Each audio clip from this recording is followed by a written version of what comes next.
So I don't know how you guys feel about it, but I think it's important to acknowledge how you feel about money and that it's okay to talk about it. It's okay to make it. And that's really what we're in business for. If you're not in business to be profitable, you've got to have a time to sit down and reflect on that for yourself. So for me, what I've been thinking about is how I gauge success. So social media, necessary evil, but really what I'm realizing is I don't know that it's working the way I'm anticipating it to work. Like my definition of success, like the numbers I look at, I try not to look at likes and followers because that just makes me get into this weird headspace where I just feel like I'm not good enough, when really it's telling me either I'm not hitting my target market for clients or my message is just kind of off and I don't really know what I'm talking about anyway, which is probably all true. So a lot of that just comes down to the fact that like I've done all this education, I have all these amazing tools under my belt to be able to create transformations using extensions, and I've worked really hard for 20 years to create this style of color that really feels authentic to me and helps clients have more longevity between their appointments, and they just always look and feel great. So when you own a salon, most people think the key to success is having either lots of booth renters, so you're making bank, or employees, so you're making bank.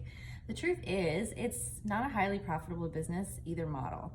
So what I've had to start taking a look at, because I've put it off for so long, like I had booth renters and then pandemic hit and then I didn't have booth renters, but I built my space so that I didn't have to rely on someone else's income for me to maintain the space and still be able to, take money home.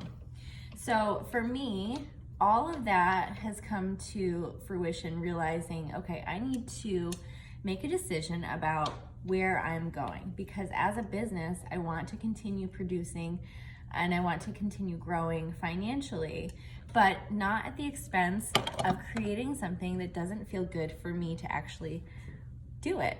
So what I mean by that is success for me should be looking like, okay, I'm growing a successful extension business. I've changed the way I do everything business-wise. So the next step should be hire employees, make money off their work, all that, which is fine. And that's definitely a possibility, having like one stylist work with me. But the problem is I have to look deeply at myself and realize that A, it creates chaos when other people are in my space and I don't always love it. B, even though I would be like the creative force and the stylist would be helping me create the vision that I have in mind for the guest, that person really has to really be obsessed with the way I do things and be obsessed with sharing my vision and helping me create that vision entirely, like at the client level as well as the business level. So that would be like specifically a person who is going to be the right fit no matter what. So if that's the case, great. If not, okay, not a good fit. Okay, so I don't need an employee, that's fine. So, but the other thing is, even if that employee, that stylist, loves my vision, is obsessed with helping me create it and growing it, eventually they're still going to want to do their own thing in some way, even if it's still within, my business. They're going to need room to create things in a way that feels extra authentic to them, building from what we've already been doing. Does that make sense? So for me, one thing that I realized is that I don't always love it when people like to do things their own way. Does it make me a giant asshole? It could. And I definitely know I've had shortcomings as a leader in the past in that aspect, but I also didn't know that I was a leader at that point. So I've learned so much in the last few years. It's been incredible. However, the problem is, how do you scale your business if you don't add employees? So that's some of the things that I've been thinking about and taking a look at. And, no matter what, adding employees adds a completely different level of full-time jobness to owning a salon. Like, it's already a lot more work and energy to run a salon, even though I'm technically like kind of a solo space at this point, the way things are right now. So it's already a lot more work managing my own business, but taking into account being a leader for other stylists, as well as a manager of employees, and ensuring that they are feeling protected and loved and given the opportunity to grow and appreciated and respected. That's a lot. And like, then you feel like your goal is to just keep your employees happy no matter what. So I feel like there is just only so much space in my brain, in my body, in my energy to be able to do any of those things. I don't think all of those hats can be worn at the same time. So what I'm looking at is thinking, okay, you know what? It's good that I realize this stuff, and I have to be okay with making that decision based on what the hell do I want in my life? So that's what I'm looking at in terms of what's next. How do I make a good decision that's going to feel really authentic to me? And, you know, my bottom line is I love creating these transformations using my luxury lived in color technique and hand-tied extensions.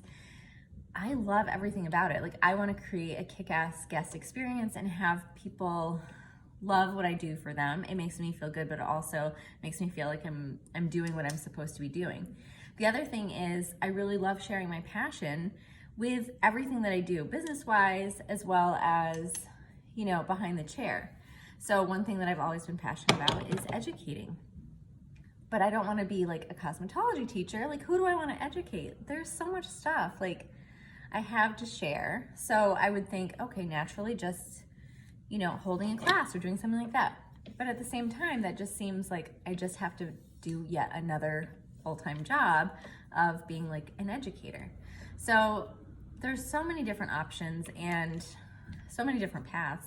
None of them are going to be wrong unless I'm doing it for the wrong reasons. So I guess we'll have to see what comes. But the biggest thing is that I have been truly open and transparent with myself and not being afraid to say out loud, shoot, I do not like the sound of that. That does not feel good. I get super weird when other people are in my space. If their schedules are different than what I'm expecting, it is what it is. That's how I am. And knowing that, I think, is only going to help me make decisions moving forward that are going to work best for me, because I'm the one who has to do it. I'm the one who has to live with it. I'm the one who has to feel good about it.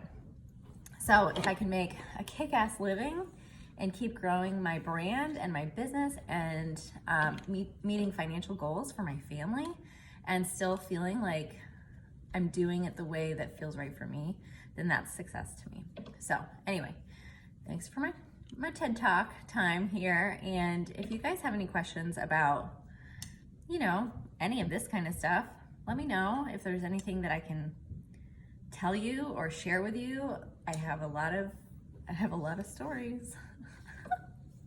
So, but you know, just realizing that I do have value to add to the world and to the industry, and it might look different than I thought it did in the beginning when I started out this journey. And that's the beauty of it, is that you can change what you're doing at any time. You can change it. You can change anything about your job, anything about your mindset. You can change your hair. You can change pretty much everything. So I'm here to help if that helps you. If not, just put myself in. If not, that's okay too. One thing I've learned is I am not a good fit for everyone, and it's probably better that way. So I hope you guys have a great holiday, and I will talk to you later. Bye.